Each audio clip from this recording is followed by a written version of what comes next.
Hey, what's up, YouTubers? It's me again, Brian, aka Gamer 55551. And before I start this video, I do have to talk about something that I thought I was going to save for my next week's My Two Cent, but this one kind of broke. This is on the movie and TV side, though, and I do want to mention this before I start my video, and that is, unfortunately, we learned, I think, as of the recording this video, that Bob Barker, the host of, the original host of The Price is Right, has passed away at the age of 99, though.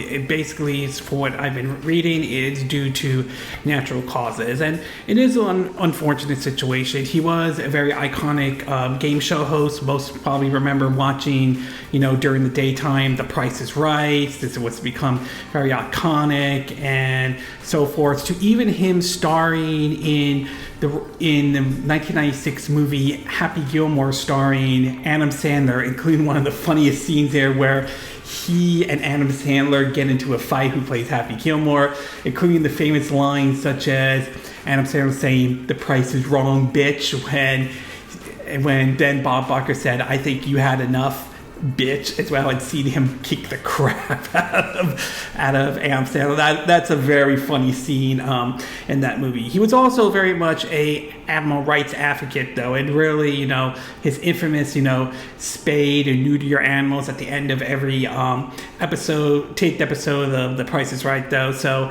very unfortunate to hear of a iconic individual passing away, sadly, at the age of 99 though. My heart goes out to his friends, his family, and fans who enjoyed when he was on the Price is Right, though. So, quick summary: Bob Barker has passed away at the age of 99, though. But anyway, moving on, though, for this video, I'm gonna give my review / thoughts on season 2 of The Legends of Vox Machina on Amazon Prime that I just recently finished, though. It's worth pointing out to parents out there, Legend of Vox Machina is rated TV-MA here in the USA, though.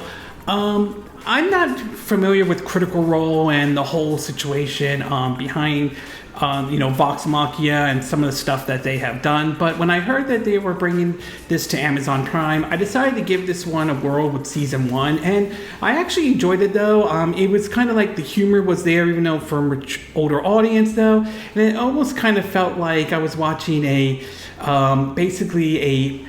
almost like a take on the Marvel's MCU Guardians of the Galaxy to a certain degree, to be exact, though. And the way season 1 ended, though, definitely set the stage for season 2. And with season 2, a lot of it was focused on the dragons, coming in and basically preparing for, the end of the world and everything like that. And the Vox Machina had to find a way, to stop them and so forth, though. And after spending time watching, all 12 episodes of season 2 of Vox Machina, which they are about 22 minutes long each, though, I will say I definitely enjoyed season 2, though. It was around the same way I feel about season 1. I thought it was enjoyable, nothing special, but still enjoyable nevertheless.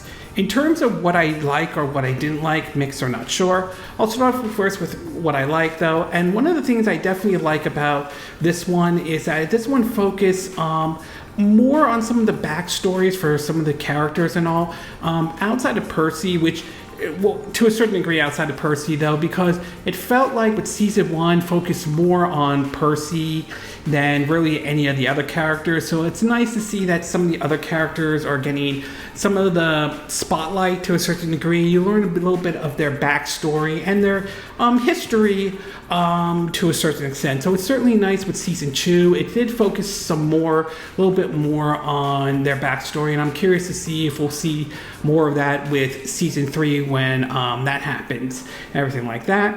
The other thing is, of course, the next thing is, of course, the humor.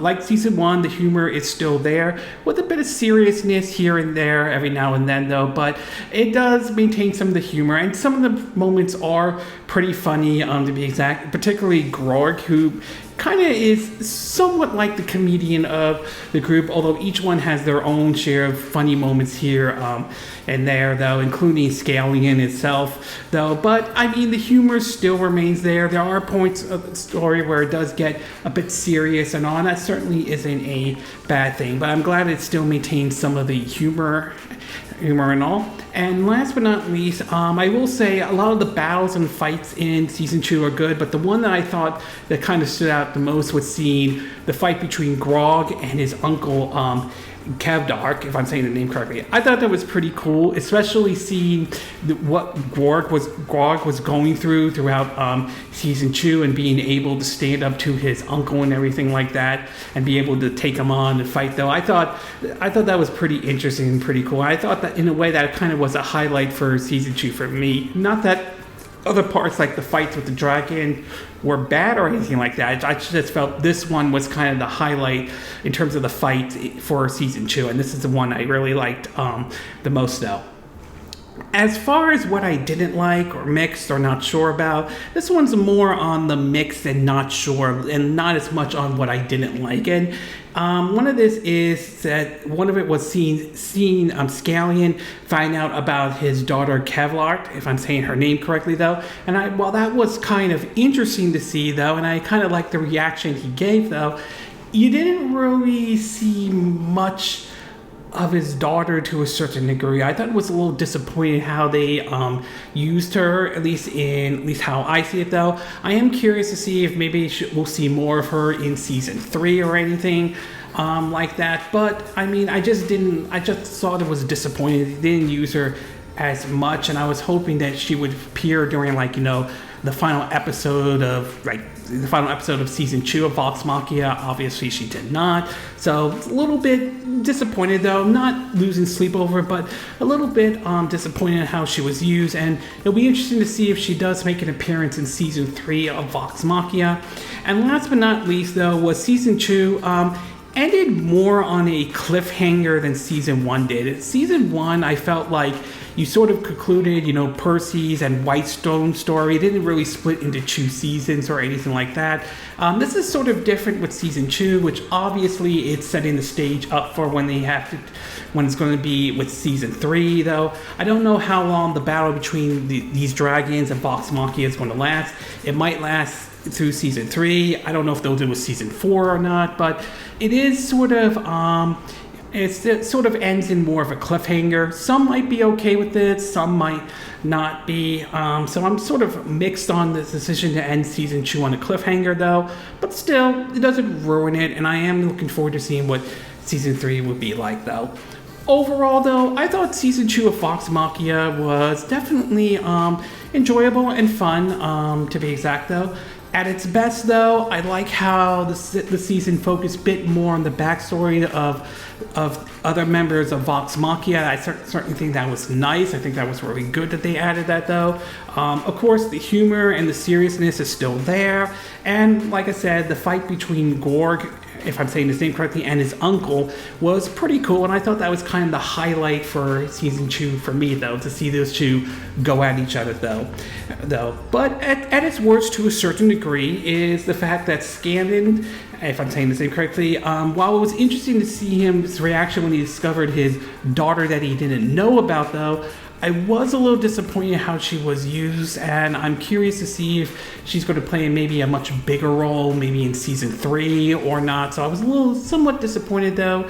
And season 2, obviously, somewhat ended as a cliffhanger, which I'm kind of mixed on this to some extent, as I mentioned before, though. I don't think it's bad, but it's not what season 1 was, where that sort of concluded that story and everything like that.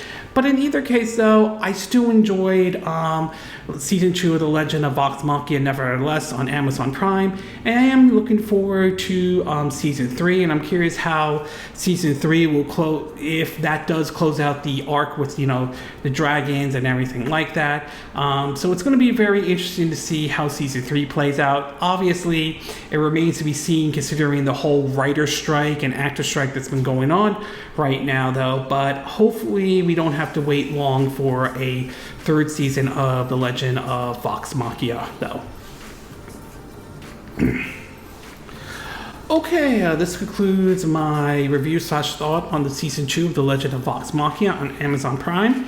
And again, these are my opinion. What are yours? What are your thoughts about season 2 of The Legend of Vox Machina? Did you enjoy season 2 in any way? Do you think it was an improvement over season 1? Do you think they were about the same though?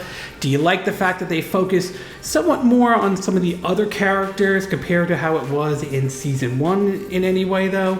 Were there any battles and fights that you thought were good? Did you agree with me about Grog versus his uncle as being like the highlight? Do you think there were other battles you felt that were better though? Do you agree with what I said in this video? Do you disagree? Do you have a difference of opinion? As always, sound off in the comment section below. Let me know what you think. And if you do like this video, I hope you hit the like button. I would appreciate it. And I hope you do subscribe to my YouTube channel. If you do, make sure you hit the bell icon for notifications of any new videos I put up. Also, feel free to share this video if you want to, and feel free to donate to my channel if you like. You could do it through PayPal me, Patreon, or Steam Labs.